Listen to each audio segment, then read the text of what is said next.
Welcome to CHA Club India.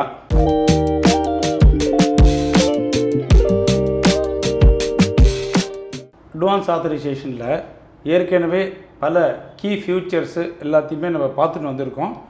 இப்போது advantages of this licence, compliance, closure of licence, default பண்ணால் என்ன பிரச்சனை வரும், எவ்வளோ நாளைக்கு இந்த டாக்குமெண்ட்ஸை நம்ம மெயின்டைன் பண்ணணும், அதை தான் நம்ம இந்த வீடியோவில் பார்க்க போகிறோம்.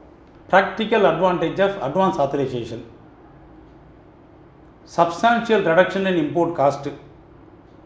கஸ்டம்ஸ் டியூட்டி, அதாவது ஒர்க்கிங் கேபிட்டல் இருக்குது இல்லையா, அந்த பிளாக்கேஜ், அதாவது basic customs duty, cess, IGST இதெல்லாமே நம்மளுக்கு கிட்டத்தட்ட ஒரு 12லேருந்து எக்ஸ்டென்ஷன் பண்ணுற வரைக்கும் அந்த 18 மாதமும் 24 மாதமும் டியூட்டி ஃப்ரீ கிடைக்குது. ஸோ இதில் ஒரு லாபம் இருக்குது.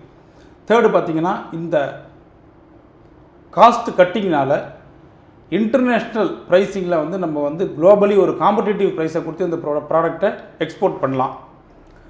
அப்புறம் பார்த்திங்கன்னா, இந்த ஸ்கீம் மோஸ்ட்லி பார்த்திங்கன்னா இது ரொம்ப வைடாக ஒரு பாப்புலர் ஸ்கீம் தான். இந்த அட்வான்ஸ் ஆத்தரைசேஷன்றது எல்லா மேனுஃபேக்சரருமே யூஸ் பண்ண ஆரம்பிச்சிடுறாங்க.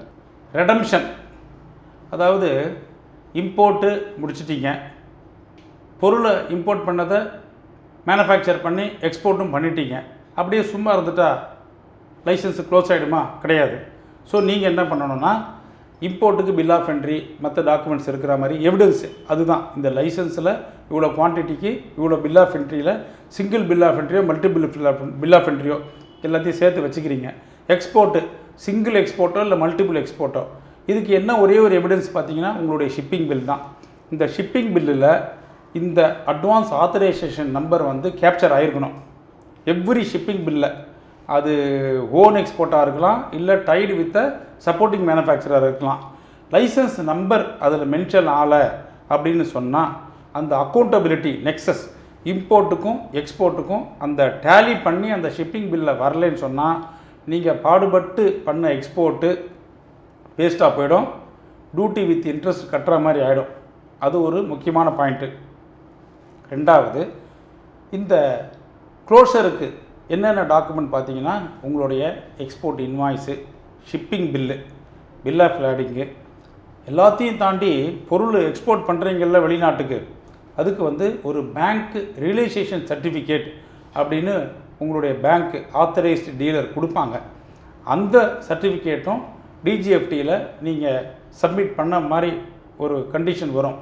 ஸோ இதெல்லாம் நீங்கள் எடுத்து க்ளோஸ் பண்ணும்போது என்ன ஆகுதுன்னா, உங்களுடைய டாக்குமெண்ட்ஸ் இம்போர்ட் வர்சஸ் எக்ஸ்போர்ட்ஸ் ஃபுல்லாக டேலி ஆகுது அப்படின்னு முடிவு பண்ணிட்டாங்கன்னா, DGFT director general of foreign trade, regional authority உங்களுடைய ஃபேக்ட்ரி லொக்கேஷன்ஸுக்கு ஏற்ற மாதிரி அந்த லைசன்ஸை இஷ்யூ பண்ணியிருப்பாங்கல்ல, அட்வான்ஸ் ஆத்தரைசேஷன், அவங்க இதை ஸ்க்ரூட்னி பண்ணிவிட்டு உங்களுக்கு ரெடம்ஷன் அப்படின்னு ஒரு சர்டிஃபிகேட், அதை இன்னொரு வேர்ட்லேயும் சொல்லுவாங்க EODC, export application discharge certificate. So இந்த சர்டிஃபிகேட்டை வாங்கி வச்சுட்டாக்க உங்களுடைய commitment with director general of foreign trade முடிஞ்சு போச்சு. ஆனால் உங்களுக்கு கஸ்டம்ஸ் டியூட்டியை எக்ஸம்ஷன் கொடுத்தது யார்? DGFTயோட ஆத்தரைசேஷனை வச்சு கஸ்டம்ஸில் நீங்கள் எங்கே இம்போர்ட் பண்ணீங்களோ அவங்க தான் கொடுத்துருக்காங்க. ஸோ இந்த EODC சர்டிஃபிகேட்டை வாங்கி அந்த சர்டிஃபிகேட்டை ஒரு கவரிங் லெட்டரை போட்டு எந்த போர்ட்டில் இந்த லைசன்ஸை யூஸ் பண்ணிங்களோ அந்த போர்ட்டில் இதை கொடுக்கணும். ஒரு சின்ன இன்ஃபர்மேஷன் என்னென்னா, முதல்லையே நம்ம சொல்லாமல் விட்டுட்டோம். அட்வான்ஸ் ஆத்தரைசேஷன் வாங்கினா DGFT கொடுத்த உடனே அப்படியே எடுத்துன்னு போயிட்டு நீங்கள் எந்த போர்ட்டில் வேணாலும் இம்போர்ட் பண்ணிக்கலான்னா பண்ண முடியாது. அப்ளிகேஷன் போடும்போதே ஏதாவது ஒரு particular board, INMA 1, INMA 4, INCOT 1 இல்லை டெல்லி அப்படின்னு ஒரு போர்ட் கோடு வந்து லைசன்ஸில் பிக்ஸ் ஆகி வந்திருக்கும்.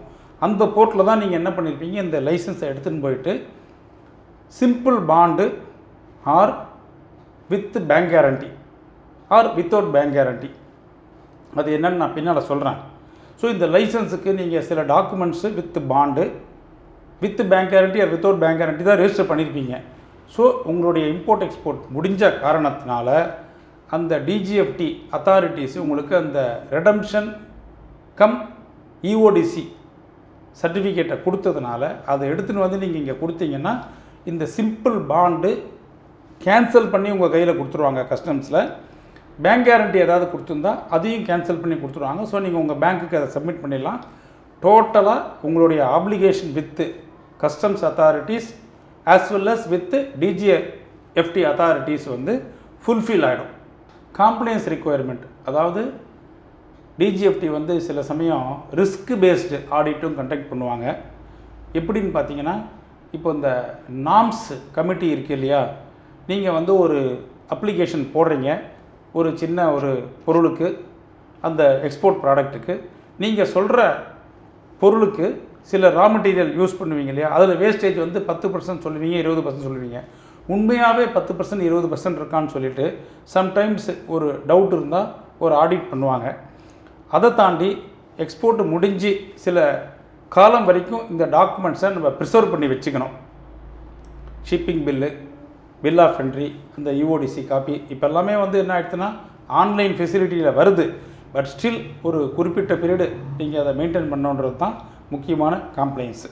கான்சிக்வன்சஸ் ஆஃப் டிஃபால்ட், நம்ம இந்த லைசன்ஸுக்கு உண்டான பொருளை டியூட்டி ஃப்ரீயில் இம்போர்ட் பண்ணிவிட்டு within the stipulated period export பண்ணலை அப்படின்னு சொன்னால், கஸ்டம்ஸ் டியூட்டி என்ன நம்ம அந்த லைசன்ஸில் இம்போர்ட் பண்ணும்போது என்ஜாய் பண்ணோமோ அலாங் வித் டியூட்டி இன்ட்ரெஸ்ட்டும் நம்ம கட்டி இதை க்ளோஸ் பண்ணுற மாதிரி ஆகிடும். என்றைக்கு இம்போர்ட் பண்ணிங்களோ அன்னி தேதியிலேருந்து 15% per annum கேல்குலேட் பண்ணிக்கணும். அது ஒன்று. ரெண்டாவது, இம்போர்ட் பண்ணிவிட்டு எக்ஸ்போர்ட் பண்ணாமல் ஏதாவது டீஃபால்ட் பண்ணிட்டீங்கன்னா, டெலிபரேட்டாக ஃப்ராடுலண்ட் ஆக்டிவிட்டியோ ஏதாவது ஃபோர்ஜரியோ இல்லை டைவர்ஷன் ஆஃப் தி மெட்டீரியல் நீங்கள் லோக்கல் மார்க்கெட்டில் பண்ணி விற்றுட்டிங்கன்னா கண்டிப்பாக பீனல் ஆக்ஷன் வித் பெனால்ட்டி வந்துடும். முக்கியமாக என்ன பண்ணுவாங்க, உங்களுடைய ஐஇசியை லாக் பண்ணிவிடுவாங்க. எப்படின்னு பார்த்தீங்கன்னா DEL அப்படிம்பாங்க, டெல் அப்படிம்பாங்க, டினைடு என்டிட்டி லிஸ்ட்டில் போட்டுருவாங்க. பண்ணிட்டாங்கன்னா நீங்கள் வேறு ஒரு அட்வான்ஸ் ஆத்தரைசேஷனோ இல்லை ஒரு ராட்டப் பெனிஃபிட்டு, ROSTL பெனிஃபிட்டு, இல்லை ஒரு EPCG licence, export promotion capital goods, இல்லை ஒரு ரெஸ்ட்ரிக்டட் லைசன்ஸு, எதுவுமே உங்களுக்கு கிடைக்காது. If you are a bona fide பர்சன்னா ஜஸ்டிஃபிகேஷன் கொடுக்கலாம். நீங்கள் ஹபிச்சுவல் அஃபெண்டர், டிஃபால்ட்டர், திருட்டுத்தனத்துக்கோசரம் தான் அதை நம்ம பண்ணியிருக்கோம் அப்படின்னு தெரிஞ்சதுன்னா நீங்கள் அதை ப்ரூவ் பண்ணி வரத்துக்குள்ளே உங்களுடைய ஐஇசி லாக் ஆகிடும். This is called denied entity list. Clubbing அப்படின்னு ஒரு ஃபெசிலிட்டி இருக்குது. என்னென்னு பார்த்தீங்கன்னா, ஒரே ப்ராடக்ட்டு, ஒரே கோடு, ஒரே ஐடென்டிக்கல் எக்ஸ்போர்ட் ப்ராடக்ட்டு 2-3 லைசன்ஸ் வாங்கிட்டு ஒரு லைசன்ஸில் 80%, ஒரு லைசன்ஸில் 90%, ஒரு லைசன்ஸில் 120% அப்படின்னு நீங்கள் எக்ஸஸ் பண்ண முடியாது. பழைய நேரத்தில் பண்ணலாம். ஸோ இந்த 3த்தையுமே கிளப் பண்ணி ஆவரேஜ் பண்ணி இம்போர்ட் அகெயின்ஸ்ட் எக்ஸ்போர்ட் பார்த்தீங்கன்னா, அந்த இப்போ 80% 3 லைசன்ஸ்லேயும் இம்போர்ட் குவான்டிட்டி பர்சன்டேஜ் வைஸு பண்ணிட்டீங்க. எக்ஸ்போர்ட் வைஸு சில லைசன்ஸில் கம்மியாக இருக்குது, சில இதில் ஜாஸ்தியாக இருக்குது அப்படின்னு பண்ணும்போது 3த்தையும் நீங்கள் ஆவரேஜ் பண்ணி பார்த்து 80+80 எக்ஸ்போர்ட்டு மேட்ச் ஆகிடுது இன்க்ளூடிங் வேல்யூ அடிஷன்னா இந்த ஃபெசிலிட்டி கிளப்பிங்னு ஒன்று இருக்குது.